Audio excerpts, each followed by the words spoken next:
بسم اللہ الرحمن الرحیم۔ امام جوزی رحمۃ اللہ تعالیٰ علیہ اپنی کتاب عیون الحکایات میں ایک عاشق قرآن صحابی رضی اللہ تعالیٰ عنہ کا واقعہ نقل کرتے ہیں۔ واقعہ بہت ہی دلچسپ ہے اور وہ کچھ یوں ہیں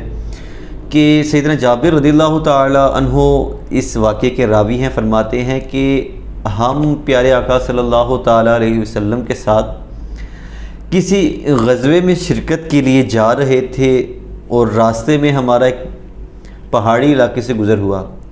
رات بہت ہو چکی تھی، اندھیرا چھا چکا تھا، تو پیارے آقا صلی اللہ تعالیٰ علیہ وسلم نے ارشاد فرمایا کہ ہم اسی علاقے میں قیام کریں گے، اور چونکہ اگر آپ کسی علاقے میں لشکر کے ساتھ یا کسی بڑے قافلے کے ساتھ رکتے ہیں تو وہاں پہ آپ کو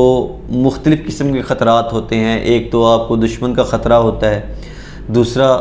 جو جنگلی جانور ہیں ان کا بھی ڈر رہتا ہے۔ تو اس حوالے سے پیارے آقا صلی اللہ تعالیٰ علیہ وسلم نے ارشاد فرمایا کہ تم میں سے کون رات کا پہرا دے گا؟ کہ پرانے وقتوں میں جب قافلے چلتے تھے اور رات کو کیونکہ اندھیرا ہوتا تھا تو اس وقت قیام کیا جاتا تھا اس جگہ پہ، اور صبح وہاں سے آگے چلتے تھے قافلے سورج کی روشنی میں۔ تو رات کے وقت کچھ افراد کی یہ ڈیوٹی ہوتی تھی کہ وہ پہرا دیتے تھے جنگلی جانوروں سے حفاظت کے لیے، اور پلس کوئی قاتل، کوئی لٹیرا، کوئی چور ڈاکو ان کے قافلے کی طرف نہ آ جائے، تاکہ اگر کوئی اس طرح کا واقعہ پیش آئے تو وہ لوگوں کو تنبیہ کر سکے، جگا سکے۔ چنانچہ جابر رضی اللہ تعالیٰ عنہ فرماتے ہیں کہ دو صحابہ کرام، ایک مہاجر تھے ایک انصاری، انہوں نے فرمایا کہ یا رسول اللہ صلی اللہ تعالی وسلم، آج کی رات ہم دونوں جاگیں گے، ہم پہرا دیں گے۔ چنانچہ وہ دو صحابہ کرام نزدیکی پہاڑ کی چوٹی پر چڑھ گئے، رات کا وقت تھا، تو انہوں نے اس طرح کیا کہ جو مہاجر صحابی اور جو انصار صحابی تھے آپس میں انہوں نے یہ معاملہ طے کیا کہ رات کے ایک پہر میں ایک صحابی جاگ کر پہرا دیں گے، جبکہ جو دوسرے صحابی ہیں وہ آرام کریں گے۔ اسی طرح جب ایک پہر گزر جائے گا تو جو سوئے ہوئے ہوں گے ان کو جگایا جائے گا تاکہ وہ جاگ کر پہرا دیں، اور جو صحابی جاگ رہے تھے وہ آرام کر لیں گے۔ اس طرح پہرا بھی ہو جائے گا، ان کا آرام بھی ہو جائے گا، اور کل کو جب قافلہ آگے رواں کرے گا، کوچ کرے گا، تو اس کے ساتھ ساتھ آگے چل پڑیں گے۔ جب رات کا پہر کچھ گزرا تو جو انصاری صحابی رضی اللہ تعالی عنہ تھے، انہوں نے یہ فیصلہ کیا کہ دوسرے مہاجر صحابی کو بتایا کہ آپ آرام فرمائیں، میں پہرا دیتا ہوں۔ چنانچہ مہاجر صحابی سو گئے، اور جو انصار صحابی رضی اللہ تعالیٰ عنہ تھے انہوں نے 2 رکعت نماز نفل کی نیت کی اور نماز شروع کر لی۔ اب چونکہ یہ چوٹی پہ تھے اور دور سے بھی نظر آ رہا تھا، فرماتے ہیں کہ انہوں نے اپنی نماز میں سورہ کہف کی تلاوت شروع فرمائی۔ نماز جاری تھی، قیام کی حالت تھی کہ اس رستے میں ایک کافر کا گزر ہوا۔ اس نے دیکھا کہ کوئی شخص پہاڑی کی چوٹی پہ کھڑا ہو کر نماز ادا کر رہا ہے، تو اس نے اپنی کمان میں ایک تیر ڈالا اور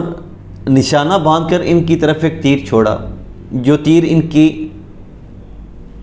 ٹانگ میں پیوست ہو گیا۔ فرماتے ہیں یکے بعد دیگرے اس نے 3 تیر اس صحابی جو انصاری تھے اور نماز کی حالت میں تھے، 3 تیر داغے جو ان کے جسم میں پیوست ہو گئے، یہ زخمی ہو گئے، لیکن انہیں نماز نہیں توڑی، نہ کوئی شور و غل مچایا۔ تیسرا تیر لگنے کے بعد انہوں نے رکوع کیا، سجدہ کیا، اپنی نماز مکمل کی، اور دوسرے صحابی رضی اللہ تعالیٰ عنہ کو جگایا۔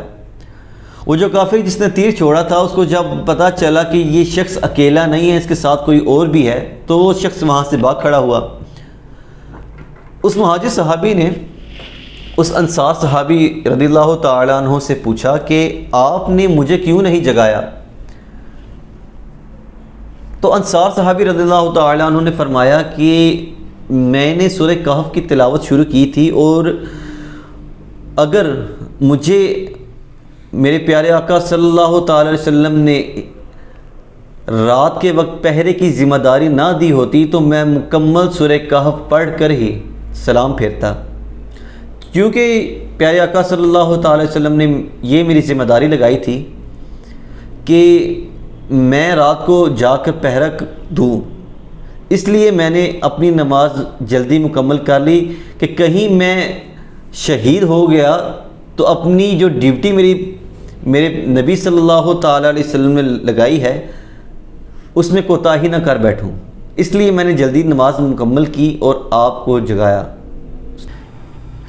قربان جائیے ان پاک ہستیوں کی، آپ نے دیکھا ان کو قرآن پاک اور نماز سے کیسی محبت تھی، کیسا عشق اور جنون تھا کہ انہوں نے اپنی جان کی پرواہ نہ کی اور فرمایا کہ اگر مجھے اپنی ذمہ داری میں کوتاہی کا ڈر نہ ہوتا تو میں سورہ کہف کی تلاوت مکمل کر کر ہی رکوع کرتا، کیونکہ پیارے نبی صلی اللہ علیہ وسلم نے ان کی ذمہ داری لگائی تھی۔ اس ذمہ داری کی وجہ سے انہوں نے جلدی رکوع کیا، اپنی نماز مکمل کی اور دوسرے صحابی رضی اللہ تعالیٰ عنہ کو مطلع کیا۔ یہ تو تھے ہمارے صحابہ کرام جن کے نقش قدم پہ چلنے کا ہمیں حکم دیا گیا، لیکن آج ہماری حالت یہ ہے کہ ہلکا سا سر درد ہو جائے، ساری رات جاگتے رہیں گے، گانے سنتے رہیں گے، گیمیں کھیلتے رہیں گے، لیکن جب نماز کا ٹائم آئے گا اس ٹائم ہمیں نیند آ جاتی ہے۔ تو ہم دعا کر سکتے ہیں کہ اللہ تعالیٰ مجھے بھی اور آپ کو بھی کم از کم جو فرض نماز ہے وہ اپنے وقت پر ادا کرنے کی توفیق عطا فرمائے۔ اسی طرح کے اچھے اور انٹرسٹنگ واقعات سننے کے لیے بنے رہیے ہمارے ساتھ بگر بائٹ انفو پہ۔ اللہ حافظ۔